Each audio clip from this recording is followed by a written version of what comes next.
I've got the itch again. We're gonna have to do some more Baldur's Gate 3. So, I'm recording this the morning after doing our Christmas Day video. You will be obviously seeing this way after that point because there's other stuff planned. But we're getting back into Baldur's Gate 3. I need it. I need it.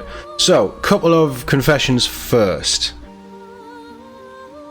I don't know what form this is going to take. I don't know if it's going to be streamed. I don't know if it's going to be a pre-record.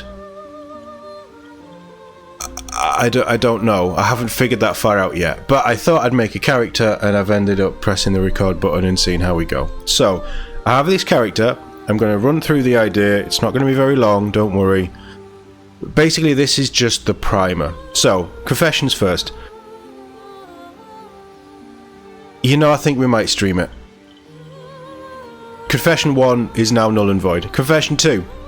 Because our co-op playthrough didn't really go much further than a couple of streams, it wasn't really working for the majority of us. It certainly wasn't working for me and what I'm wanting to do with the channel with a game like this. Yes, it's fun. Yes, it's crazy. I wasn't enjoying it as much as the single player playthrough because it's such a beautiful world, and I felt like I was missing out on 80% of that because we were in a party of custom characters and we weren't getting the amazing characters that Larian have created, and we weren't doing them justice. So our co-op, I mean, who knows if it comes back down the line? I don't know. I am only 25% of that and that choice. It might do, it might not. We'll see. We still have the save, I'm sure.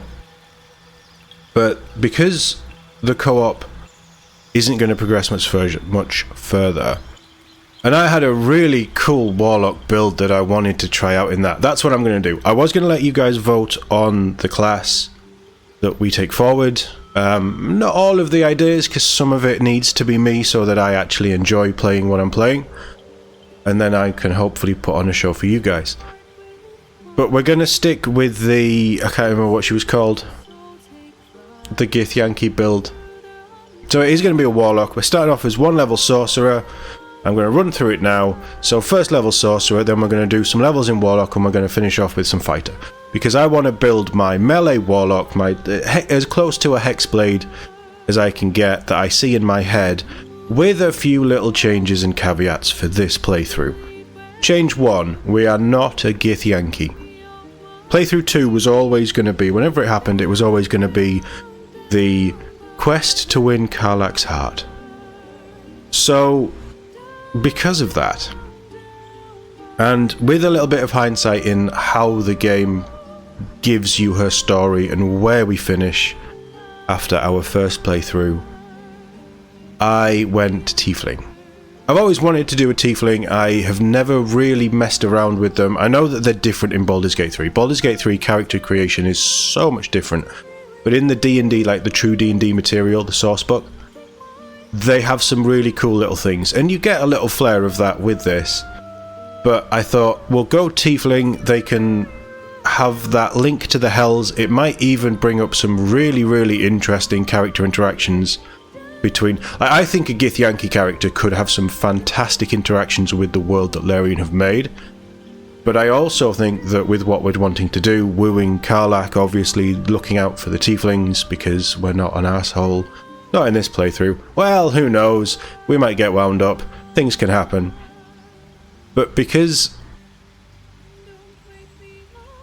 of where I foresee this going, ultimately, and if you've seen my other playthrough, you will know that I almost left Shadowheart behind anyway.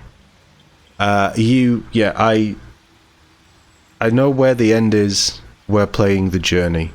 And a Tiefling just fits for me. And we're going Sorcerer level 1 for the bonus to Constitution saving throws for magic spells and things. The Warlock doesn't get that. Sorcerer does. So first level Sorcerer, and to make it fun, because I like pain, we're being wild magic again, so I can set my own allies on fire. I can embiggen and shrink and fly randomly just because I cast a spell. Yeah, it's gonna be crazy. So we're going Tides of Chaos Wild Magic just for the shits and giggles, basically. There's not really much that I can tell you. I've chosen an Asmodeus Tiefling. We get the Hurl Fire, produce Flame, and Throw Flame. Once you get Eldritch Blast with a Warlock, I'm probably not going to use it much, but it could be fun, and we'll see. But we are very much a Fire Tiefling. So Sorcerer, as we've gone through, I've taken, because we're building into a melee fighter. Obviously, Warlock, 11 levels of Warlock Fighter mixed. We're going into that melee, medium armor, just the archetype Warlock that I've always wanted to build. Blade Ward could be good, just to give us that sort of reduction on damage if we need it. Shocking Grasp, one of my favourite spells, certainly for a magic user.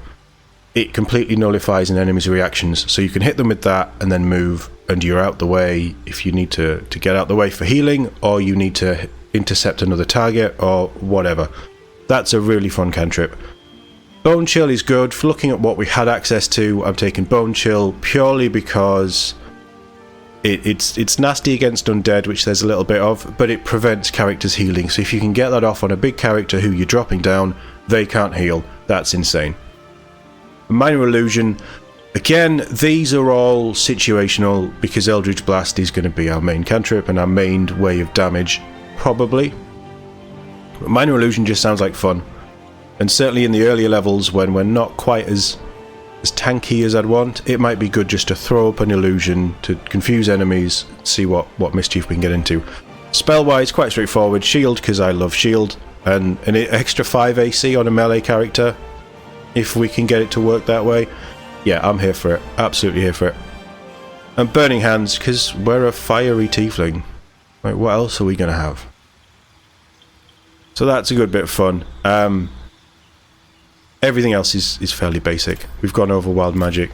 Chosen Guild Artisan purely for insight and persuasion. Obviously, charisma base. Bit of persuasion is nice.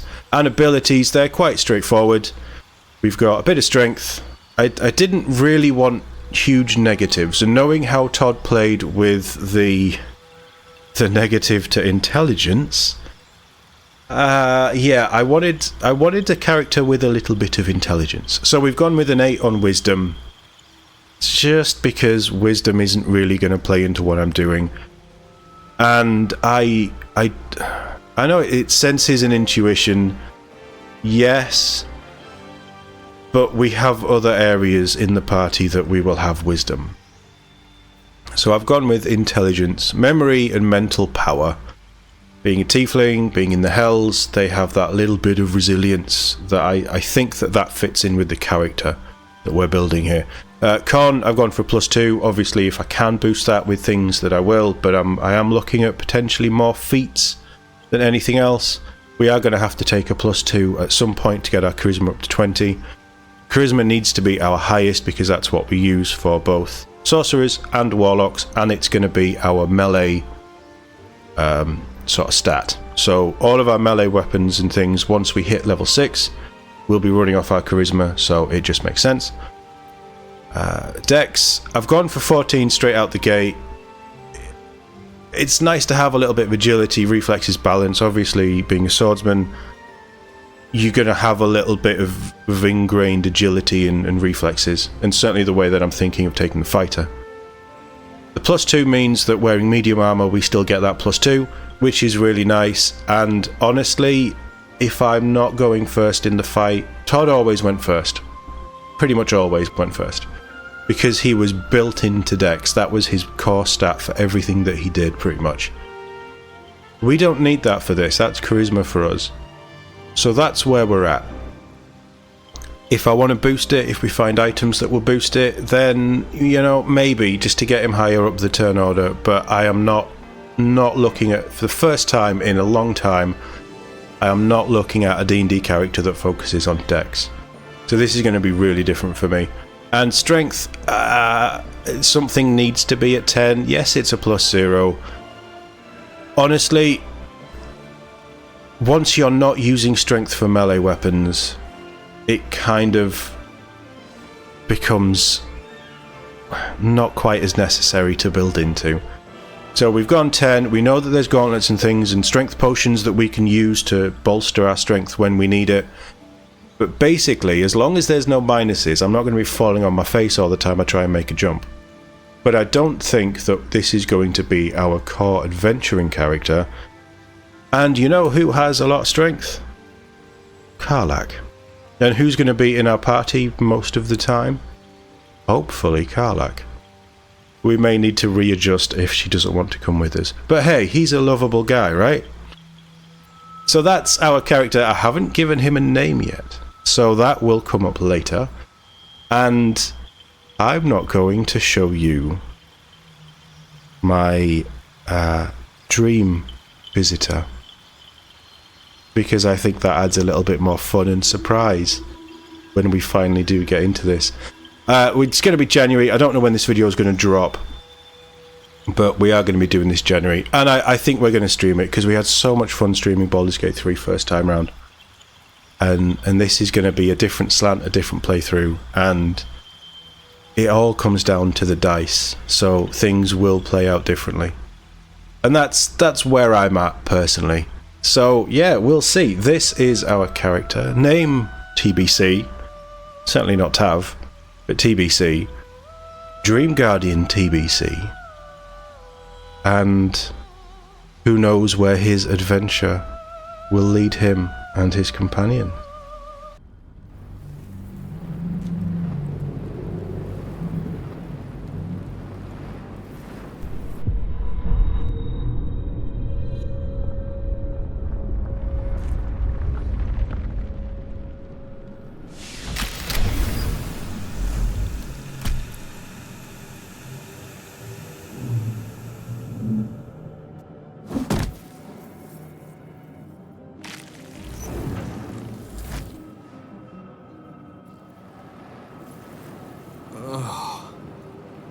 My